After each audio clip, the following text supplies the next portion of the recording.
हम डिस्कशन कर रहे हैं रजिस्ट्रेशन एक्ट 1908, रजिस्ट्रीकरण अधिनियम 1908 के भाग 8 के बारे में। भाग 8 में है विलों को और दत्तक ग्रहण प्राधिकारों को उपस्थापित करने के विषय में।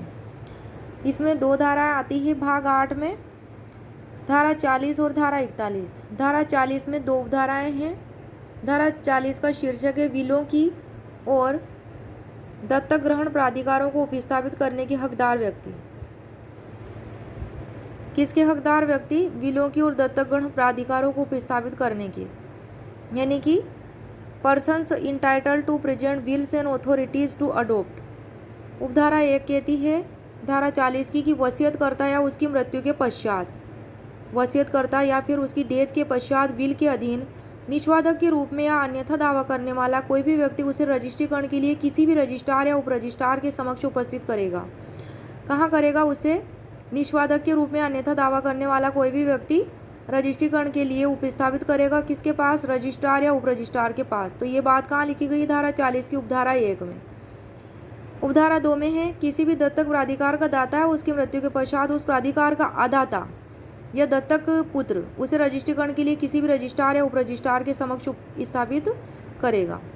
कौन करेगा? दत्तक प्राधिकार का दाता है उसकी मृत्यु के पश्चात उस प्राधिकार का अदाता या फिर दत्तक पुत्र उसके रजिस्ट्रीकरण के लिए किसके समक्ष उपस्थापित करेगा?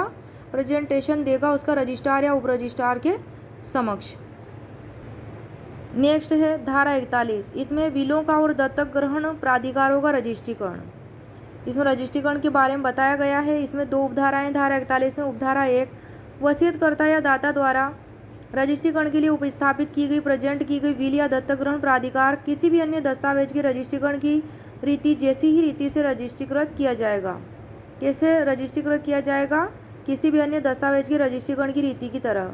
उपधारा 2 में है कि उस विल या दत्तक ग्रहण प्राधिकार का जो उसे प्रेजेंट करने का हकदार है, उपस्थापित करने का हकदार किसी अन्य व्यक्ति द्वारा रजिस्ट्रीकरण के लिए उपस्थापित किया जाए, उस दशा में रजिस्ट्रीकरण किया जाएगा जिसमें उस रजिस्ट्रीकर्ता ऑफिसर का समाधान हो जाए।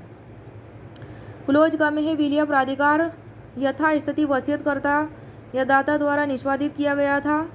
क्लोज ख में वसीयतकर्ता या दाता मर गया है। क्लोज ग में है विल या प्राधिकार को उपस्थापित करने वाला व्यक्ति उसे उपस्थापित करने का धारा 40 के अधीन हकदार है। तो धारा 40 में क्या है? विलों की और दत्तक ग्रहण प्राधिकारों को उपस्थापित करने का हकदार व्यक्ति। तो इस प्रकार ये 2 धाराएं हैं जो भाग 8 में आती है रजिस्ट्रीकरण अधिनियम 1908 के।